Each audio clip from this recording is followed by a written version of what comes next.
Assalamualaikum warahmatullahi wabarakatuh. Saya Susi Afriani, NIM 210504009.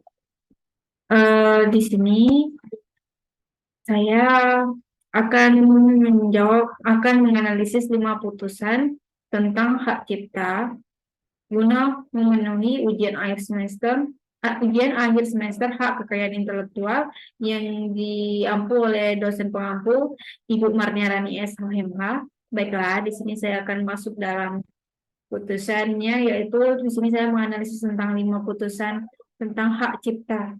Nah, dalam putusan yang pertama yaitu putusan nomor 8 garing PDT garing SUS hak cipta garing 2020 garing PN Jakarta Pusat, penggugat yaitu PT Pura Barutama, PT Pura Widaya Graha, PT Pura Nusa Persada. Yang tergugat yaitu Kasim Tarigan, Direktorat Jenderal Kekayaan Intelektual tentang duduk perkara, yaitu menimbang bahwa penggugat dalam surat gugatannya tanggal 3 Februari 2020 yang didaftarkan di Kepaniteraan Pengadilan Negeri Jakarta Pusat di bawah register nomor 8 garing PDT titik sus garing strip hak cipta garing 2020 garing PN Niaga Jakarta Pusat bahwa penggugat adalah perusahaan besar yang mempunyai berbagai macam jenis kegiatan usaha yang salah satunya adalah membuat hologram pengaman untuk berbagai macam produk barang. Berdasarkan pesanan dari berbagai perusahaan, baik milik pemerintah maupun swasta, antara lain bekerja sama dengan Perum Peruri dalam membuat hologram pengaman pita cukai, hologram logo Universe Lion untuk PT Universe Lion, segel hologram untuk PT Federal Motor, dan sebagainya. Penggugat adalah salah satu perusahaan yang menggunakan teknologi hologram untuk beberapa merek perusahaan dan sudah menerima order pesanan dari beberapa perusahaan sebelum tahun 1990. Para penggugat pada tahun 1990-an pernah bekerjasama dan menunjuk tergugat sebagai agen di Jakarta untuk memasarkan produk milik para penggugat, antara lain yaitu cetak dan dengan teknologi hologram. Nah, di sini tanpa izin dan setahu para penggugat, tergugat menulis karya tulis tanpa referensi akademis, metode dan analisa berjudul hologram, misi, atau kinegenikasi produk komersial. Nah, kemudian hal itu didaftarkan ke turut gugat dengan nomor dan tanggal pemohon nomor EC002018011072 pada tanggal 22 Januari 2018 dengan nomor pencatatan ciptaan yaitu 0001000681. Nah, dalam teknologi hologramisasi telah ada di masyarakat internasional sejak sebelum tahun 1990 dan bahkan para penggugat telah menggunakan untuk memenuhi order dari konsumennya. Dan dengan demikian tidak benar jika tergugat yang menemukan dan menciptakannya.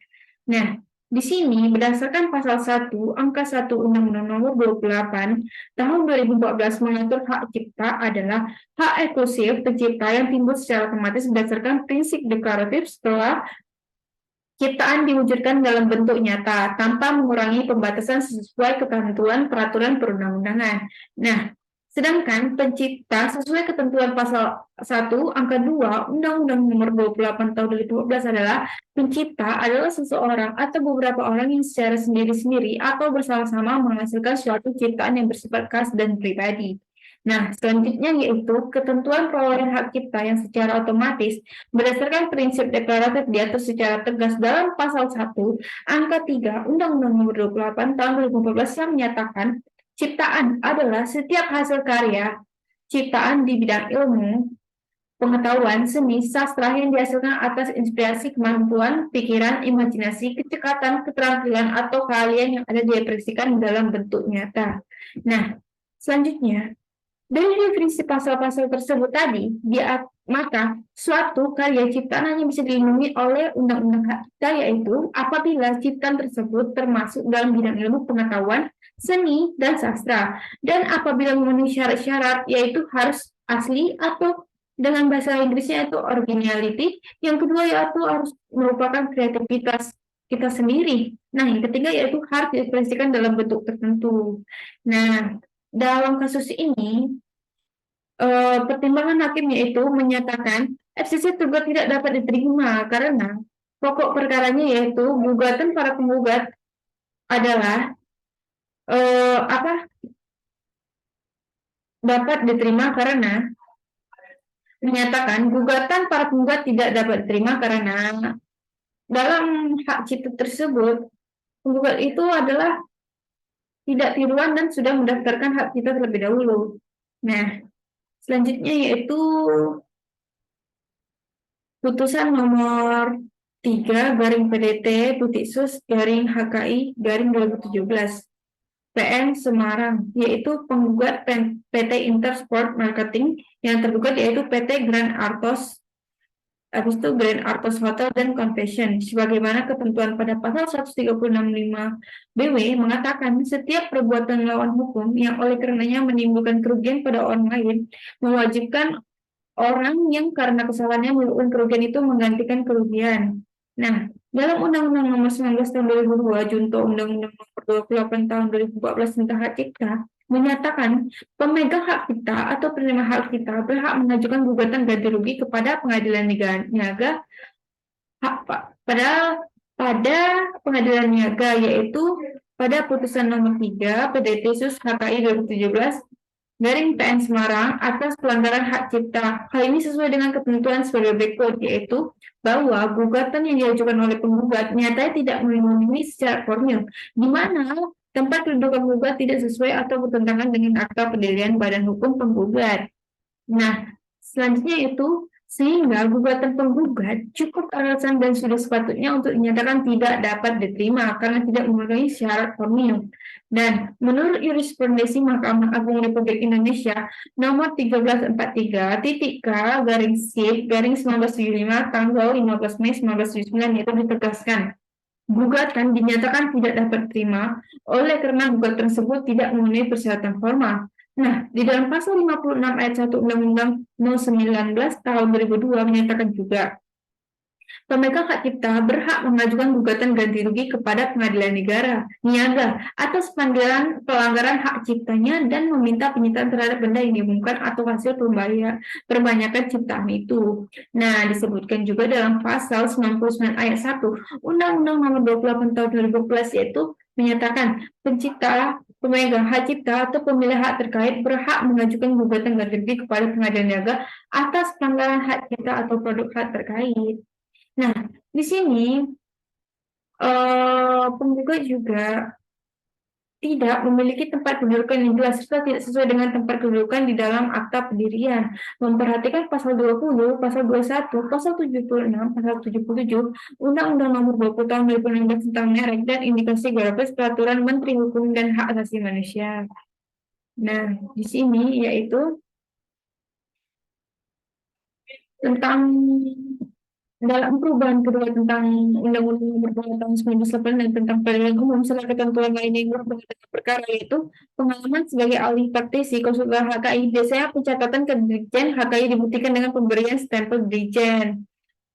Nah, dari situ kita dapat lihat dari asas itikat baik dari pihak yang membuat lisensi perjanjian lisensi tersebut. Dan pihak ketika membuat perjanjian itu tidak hanya sekedar ingin dilindungi dari para pihak-pihaknya, tetapi juga ingin dilindungi dari pihak ketiga. Dan pencatatan lisensi itu berdampak kepada mengikatnya perjanjian lisensi kepada pihak ketiga. Nah, berdasarkan atas asas itikat baik ini, harusnya para pihak yang mencatatkan perjanjian lisensi harus diterima oleh negara. Para pihak tidak pilih apakah negara ada aturannya secara detail atau tidak. Nah, selanjutnya yaitu dalam putusan ini, Majelis Hakim memberikan peraturan pemerintah nomor 45 tahun 2014 tentang penerimaan negara bukan pajak, yaitu ada biaya pencatatan lisensi bahwa pencatatan lisensi ini hanya sifatnya resmi dan masuk ke negara sehingga negara wajib melindungi para pihak yang dengan itikat baik mencatatkan lisensi kepada negara. Nah, dalam pertimbangan hakim ini, hukumnya yaitu penggugat tidak memiliki kedudukan yang jelas serta tidak sesuai dengan tempat kedudukan dalam akta pendirian. Penggugat yang tidak memiliki kapasitas sebagai penggugat menimbang bahwa dalam permasalahan pokoknya tadi yaitu tergugat telah melakukan pelanggaran hak cipta yang dikualifikasikan sebagai perbuatan melawan hukum. Nah, dalam hal ini juga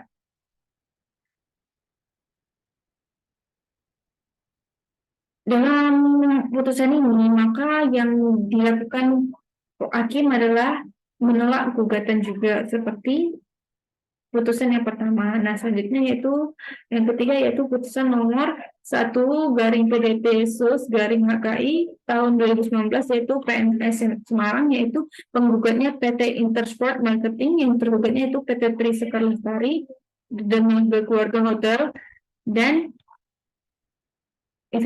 yang selanjutnya yaitu apa sih penggugat itu? Penggugatnya adalah suatu badan hukum yang dijadikan berdasarkan akta kejadian perseroan terbatas dengan nama PT Intersport Marketing PT ISM dengan nomor akta kejadian nomor 2 tanggal 5 Oktober 2010 yang dibuat di hadapan Notaris Zakaris Omwell SH Notaris Jakarta, yang telah mendapatkan pengesahan sesuai dengan keputusan Menteri Hukum dan Asasi Manusia Republik Indonesia nomor AHU garis TRIPS 0937-A titik 0101 tahun 2011 tentang pengesahan badan hukum perseroan terbatas. Nah, dalam ini juga dijelaskan pada pasal Undang-Undang Nomor 19 Tahun 2002 junto Undang-Undang Nomor 28 Tahun 2014 tentang hak cipta menyatakan pemegang hak cipta atau penyebab hak cipta berhak mengajukan gugatan ganti rugi kepada pengadilan niaga atas pelanggaran hak cipta. Hal ini sesuai dengan ketentuan sebagai berikut. Pasal 56 ayat 1 Undang-Undang Nomor 19 Tahun 2002 menyatakan pemegang hak cipta berhak mengajukan ganti rugi kepada pengadilan niaga atas pelanggaran hak ciptanya dan meminta penyitaan terhadap benda yang diumumkan atau hasil perbanyakan cipta itu. Nah, dalam pasal 99 ayat 1 Undang-Undang Nomor 28 2014 menyatakan pencipta, pemegang hak cipta atau pemilik hak terkait berhak mengajukan gugatan ganti rugi kepada pengadilan niaga atas pelanggaran hak cipta atau produk hak terkait bahwa oleh karena penggugat telah mempunyai hak lisensi atas 2014 FIFA World Cup Brazil TM dan atas perjanjian lisensi tersebut telah dicatat oleh Direktur Hak Cipta Direktorat Jenderal Hak Kekayaan Intelektual pada Kementerian Hukum dan Asasi Manusia. Nah, dalam ketentuan pasal 47 Undang-Undang Nomor 19 Tahun 2002 juga tentang hak cipta, yaitu telah disosialisasikan melalui media massa sehingga secara legal dan formal sudah memenuhi ketentuan yang berlaku, namun tergugat tetap menunjukkan adanya etikat tidak baik dan melawan hukum dengan maksud dan tujuan untuk mendapatkan keuntungan karena tayangan 2014 FIFA World Cup Brazil TM berasal di areal komersial yang mana jelas bertentangan dengan perjanjian lisensi antara penggugat dengan FIFA tertanggal 5 Mei 2011. Nah, tindakan tergugat yang menayangkan siaran 2014 FIFA World Cup Brazil TM ini tanpa izin penggugat selaku penerima lisensi dari FIFA jelas adalah perbuatan melawan hukum dan merugikan penggugat karena penggugat telah membayar royalti kepada FIFA sebanyak US dollar yaitu 54 juta dolar Amerika Serikat. Nah, dalam gugatan tersebut, gugatan penggugat adalah gugatan perbuatan melawan hukum dan ganti kerugian yang mana gugatan tersebut bukan merupakan kompetensi pengadilan niaga. Nah, disebutnya juga dalam Undang-Undang Hak Cipta Nomor 19 Tahun 2002 secara limitatif sudah menentukan kompensasi pengadilan niaga dalam memeriksa perkara hak cipta, yaitu bahwa sesuai dengan ketentuan pasal 60 Undang-Undang Nomor 19 Tahun 2002 tentang hak cipta, gugatan yang menjadi kompetensi pengadilan niaga adalah gugatan pelanggaran hak cipta. Kemudian di dalam ketentuan pasal 56 secara limitatif telah ditentukan bahwa yang berhak mengajukan gugatan ganti kerugian atas pelanggaran hak cipta adalah pemegang hak cipta. Nah, selanjutnya yaitu berdasarkan ketentuan tersebut dapat disimpulkan bahwa gugatan yang menjadi kompetensi pengadilan niaga adalah gugatan pelanggaran hak cipta yang diajukan oleh pemegang hak cipta. Selain hal tersebut, di atas juga yang menjadi kompetensi pengadilan niaga dalam bidang hak cipta adalah gugatan yang diajukan oleh pencipta atau ahli waris dalam hal tanpa persetujuan pihak lain. Nah, dalam hal ini juga disebutkan dalam pasal 12 ayat 1 huruf K Undang-Undang Nomor 19 Tahun 2002 tentang hak cipta menimbang bahwa dalam konten hak cipta penggugat selaku pemegang lisensi hak media berhak memberikan izin atau melarang bagi siapapun untuk mengambil keuntungan secara komersial atau atas siaran Piala Dunia Brazil 2014 penggugat yang menang. Nah, dalam putusan yang ketiga ini pertimbangan hakim menyetujui penggugat karena dalam perjanjian hak cipta itu kan sudah ada perjanjian lisensi. Nah, dalam situ juga tidak boleh ada sembarangan perjanjian untuk menyebarluaskan hasil ciptaan tersebut. sebelum ada izinnya dari pihak pertama. Nah, selanjutnya yaitu saya akan bahas tentang putusan nomor 09 garing PDT titik sus garing strip HKI garing Cipta garing 2018 garing PN Niaga Jakarta Pusat, yaitu penggugatnya Haji Samsul Fuad, yang tergugat yaitu PT Falcon atau Falcon Pictures, yang kedua yaitu PT Mas Kreatif Internasional atau Max Picture, yang ketiga Nirma Iro Bahwani, yang keempat yaitu Odi Mulia Hidayat. Yang selanjutnya adalah seorang penulis cerita, penulis skenario, asisten sutradara dan sutradara film layar lebar dengan pemeran utama yang diperankan oleh almarhum Aji Benyamin Suhaib, yang laris antara tahun 1970 sampai dengan tahun 1980. Nah, sampai saat ini film-film tersebut masih diputar ulang dari beberapa stasiun televisi swasta.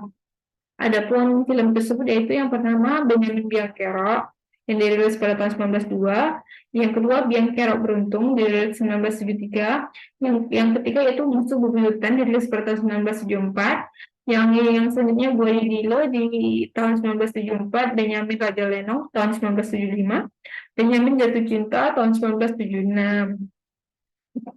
Nah, dalam film-film tersebut dalam pasal 1 angka 3 Undang-Undang Nomor 28 Tahun 2014 tentang Hak Cipta dan pasal 44 ayat 1 Undang-Undang Nomor 28 Tahun 2014 tentang Hak Cipta yang menyatakan penggunaan, pengambilan, penggandaan dan atau pengubahan suatu ciptaan dan atau produk hak terkait secara seluruh atau sebagiannya substansi tidak dianggap sebagai pelanggaran hak cipta jika sumbernya disebutkan atau dicantumkan secara lengkap untuk keperluan pendidikan, penelitian, penulisan karya ilmiah, menyusun laporan, penulisan kritik atau tinjauan suatu masalah dengan tidak merugikan kepentingan yang wajar dan dari pencipta atau pemegang cipta. Nah, selanjutnya itu keamanan serta penyelenggaraan pemerintah, legislatif, dan peradilan.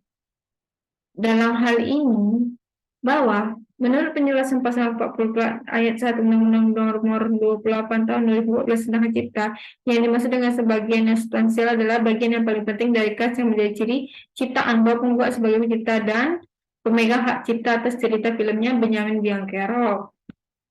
Nah, dalam hal ini, para penggugat dinyatakan tidak dapat diterima karena berdasarkan ketentuan pasal 181 HIR, penggugat kompensasi dan atau tergugat dalam perkara kompensasi sebagai pihak yang kalah harus dihukum untuk membayar yang timbul perkara ini. Nah, dalam pasal 163 dan 181 AHIR serta peraturan perundang-undangan lain yang bersangkutan menghukum penggugat dalam konsepsi tergugat dalam perkara kompensasi dihukum untuk membayar biaya yang ditimbulkan dalam perkara ini sebesar 5.116.000 rupiah. Nah, yang terakhir yaitu putusan nomor 49 garing PDT titik sus strip HKI garing Hak Cipta 2020 PN Niaga Jakarta Pusat, yaitu penggugatnya adalah Livere Argo Kapuas, yang tergugat yaitu Danu Wijaya, Pemerintah Republik Indonesia, Kementerian Hukum dan Hak Asasi Manusia Republik Indonesia, Direktorat Jenderal Kekayaan Intelektual, Direktorat Hak Cipta dan Desain Industri. Nah, di sini pihak yang berkepentingan dan memiliki kedudukan hukum legal standing untuk mengajukan gugatan akuo berdasarkan pasal 97 Undang-Undang Hak Cipta, penggugat dan tergugat memiliki kesamaan bisnis dan kegiatan usaha, yaitu sama-sama menjalankan kegiatan usaha di dalam industri perkebunan. Nah, khususnya perkebunan kelapa sawit ini, hal ini dibuktikan dari kesamaan jenis jasa mereka terdaftar penggugat dan permohonan merek tergugat, yaitu di kelas 31, yaitu hasil perkebunan. Lihat poin 23. Perlu diketahui, merek penggugat dan permohonan merek tergugat merupakan merek jasa karena diajukan di kelas 31. Nah, dalam Undang-Undang Nomor 20 Tahun 2016 tentang merek dan indikasi geografis untuk selanjutnya disebut Undang-Undang Merek, Pasal 1 ayat 3 menyatakan bahwa merek jasa adalah merek yang digunakan pada jasa yang diperdagangkan oleh seseorang atau beberapa orang secara bersama-sama untuk badan hukum untuk membedakan barang dengan barang sejenis lainnya, sehingga melihat pada ketentuan tersebut dapat disimpulkan bahwa fungsi pelindungan dari merek jasa adalah sebagai pembeda antara merek jasa satu dengan merek jasa lainnya yang digunakan untuk jenis barang atau jasa yang sama. Nah, pada tanggal 11 Mei 2020, tanggal 26 Mei 2020, penggugat telah disomasi oleh tergugat melalui kuasa hukumnya dengan surat atas penggunaan karya tulis tergugat oleh penggugat. Nah, dalam sini juga, penggugat juga telah dilaporkan oleh tergugat di Polres Metro Jakarta Utara dengan laporan polisi LPB garing 42 garing K garing 6 garing 2020 PNJ RSU tanggal itu juga atas adanya dugaan pelanggaran hak cipta Undang-Undang Nomor 28 Tahun 2014 tentang hak cipta untuk selanjutnya disebut Undang-Undang Hak Cipta. Pasal 97 ayat 1 menyebutkan sebagai berikut. Hak cipta dan ciptaan telah dicatat menurut ketentuan pasal 69 ayat 1. Pihak lain yang berkepentingan dapat mengajukan gugatan pembatalan pencatatan ciptaan dalam daftar umum ciptaan melalui pengadilan niaga. Nah, dalam hal itu juga dapat kita simpulkan pertimbangan putusan itu yaitu salah satunya yaitu Profesor Ahmad Zain Purba SHM menyampaikan bahwa yang dimaksud pihak berkepentingan yaitu yang dimaksud dengan berkepentingan adalah berkepentingan dan dapat mengajukan gugatan prinsipnya siapapun yang berkepentingan hakim dapat memutuskannya. Nah, selanjutnya di sini pihak yang berkepentingan itu yaitu mengajukan keberatan tentang hak cipta adalah siapapun yang menghasilkan tidak harus salah menciptakan. Tergugat memiliki itikat tidak baik dalam mengajukan pencatatan hak cipta karya tulis, namun dicatatkan berupa logo dan bukan karya tulis menimbang. Untuk mempertimbangkan hal tersebut, maka majelis akan mengacu pada ketentuan pasal 97 ayat 1 Undang-Undang Republik Indonesia Nomor 28 Tahun 2015 tentang hak cipta, yaitu dalam hak cipta tersebut telah dicatat menurut ketentuan pasal 69 ayat 1, pihak lainnya berkepentingan dapat mengajukan gugatan dan pembatalan pencatatan ciptaan dalam daftar umum ciptaan melalui pengadilan niaga. Nah, di sini juga dapat dihubungkan dengan dalil tetap sebagaimana yang diuraikan pada bagian terdahulu. Berdasarkan uraian tersebut, maka cukuplah untuk dijadikan dasar untuk memberikan penilaian atasan dasar itikat tidak baiknya yang dilakukan oleh tergugat dalam hal mengajukan permohonan pencatatan dan terkait dikalan oleh tergugat sebagai hasil ciptaannya. Nah, dalam di sini juga disebutkan Pasal 97 ayat 1 Undang-Undang Republik Indonesia Nomor 28 Tahun 2014 tentang hak cipta serta peraturan lainnya yang bersangkutan menyatakan eksekusi dari gugat tidak dapat diterima dan menyatakan surat catatan cipta itu tercatat di daftar umum. Dan dalam hal ini tergugat tidak seharusnya dicatat karena memiliki kesamaan secara esensial dengan objek kekayaan intelektualnya, yaitu dalam hal ini pendaftaran merek dan atau merek terdaftar dengan nomor pendaftaran atas nama pengurus sebagaimana dimaksud pada pasal 68 ayat 2 dan ayat 3 dalam Undang-Undang Hak Cipta. Sekian analisis 5 putusan hak kekayaan intelektual tentang hak cipta. Mohon maaf apabila ada kesalahan. Saya ucapkan terima kasih. Wabillahi taufiq wal hidayah. Wassalamualaikum warahmatullahi wabarakatuh.